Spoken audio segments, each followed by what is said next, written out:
राधे राधे मित्रों, आइए आज वीडियो के माध्यम से ही आज हम शनि और राहु की युति के बारे में डिस्कशन करेंगे।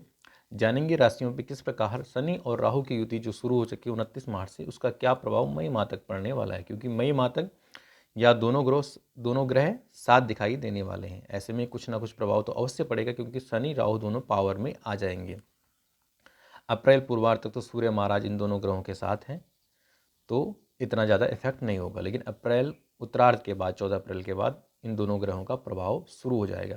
ऐसे में आज इस वीडियो के माध्यम से जानते हैं मेष राशि के जीवन चक्र पे किस प्रकार शनि और राहु का प्रभाव अप्रैल से मई माह तक 18 मई तक पड़ने वाला है, जब तक राहु का गोचर आपके 11वें भाव में और केतु का गोचर आपके 5वें घर में चंद्र राशि के अनुसार ना हो।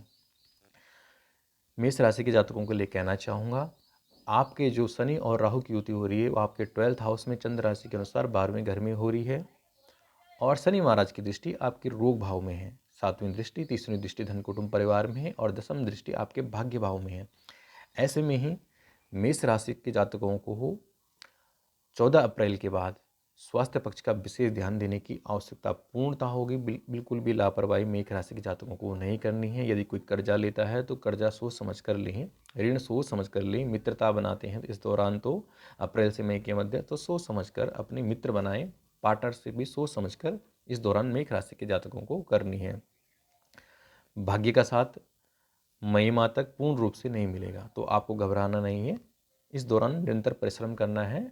अप्रैल माह के बाद, अप्रैल से मई 18 मई के बाद, जब राहु का प्रवेश आपके 11वें घर में चंद्र राशि के अनुसार और केतु का प्रवेश 5वें घर में, तो फिर ये दोनों ग्रह आपके लिए योग कारक साबित होंगे, क्योंकि आपका आर्थिक पक्ष मजबूत होने की पूर्ण योग बन जाएंगे। राहु एकादश भाव में आएंगे और केतु 5वें भाव में बुद्धि के लिए बहुत ही अच्छे ग्रह के रूप में काम करेंगे।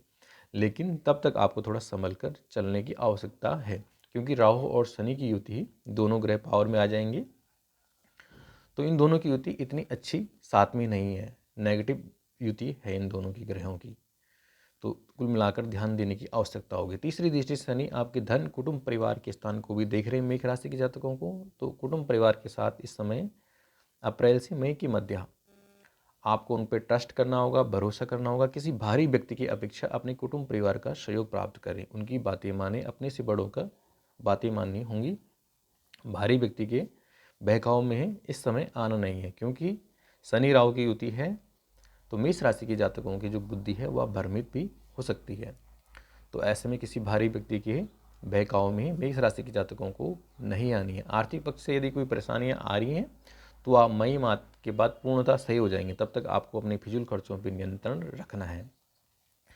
शनि राहु की युति आपके 12th हाउस में हो रही है, तो ऐसे में यह युति जो सही हो सकती है विदेश संबंधित मामलों के लिए, आपकी यह युति अच्छी होती है। यदि कोई जातक विदेश जाने के योग अगर मेष राशि के जातक को बनाने हैं तो इस दौरान प्रयास करना चाहिए, वो सफलता उनको प्राप्त हो सकती है। विदेश जाने के योग बन सकते हैं। बाहर से यदि कोई पैसा आना है तो वह आने के योग बन सकते हैं, यह आपका पॉजिटिव पक्ष है।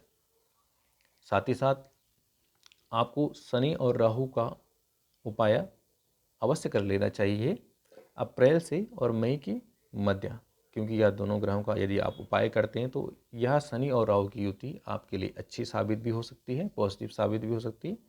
आपको अचानक से कुछ अच्छे योग प्राप्त हो सकते हैं। तो शनि और राहु का उपाय यथाशक्ति इनका दोनों ग्रहों का दान आप कर सकते हैं। दान सामग्री आप हमसे भी पूछ सकते हैं यदि किसी को पता नहीं है। वैसे अन्य आमतौर पर तो आजकल सभी को ग्रहों की दान सामग्री पता रहती है। यदि किसी को पता नहीं तो हमारे नंबरों पे आप हमसे संपर्क कर सकते हैं। लेकिन मई मध्य तक कहना चाहूँगा मेष राशि के जातकों को परिश्रम पे ध्यान देना चाहिए, और एक ये दोनों ग्रहों की युति है तो मेडिटेशन अवश्य करना चाहिए। योग साधना में मेष राशि के जातकों को मई तक 18 मई तक विशेषतः लीन होना चाहिए। योग साधना के मध्य आप भगवान शंकर का भी ध्यान कर सकते हैं, जिससे आपकी बुद्धि भ्रमित ना हो, आपका माइंड डाइवर्ट ना हो और आपका मन शांत रहे, क्योंकि यह दोनों ग्रह कुछ परिस्थितियाँ मई माह तक बिगाड़ सकते हैं। राधे राधे। यदि किसी को समस्याएं अधिक आती हैं, कोई जन्म कुंडली से संबंधित समस्याएं या जीवन चक्र में कुछ भी समस्याएं आ रही हैं जो आपको लगता है ग्रहों से इफेक्टिव है या किसी देवता से इफेक्टिव है, तो आप निसंकोच हमसे संपर्क कर सकते हैं, आपको परामर्श दिया जाएगा। राधे राधे।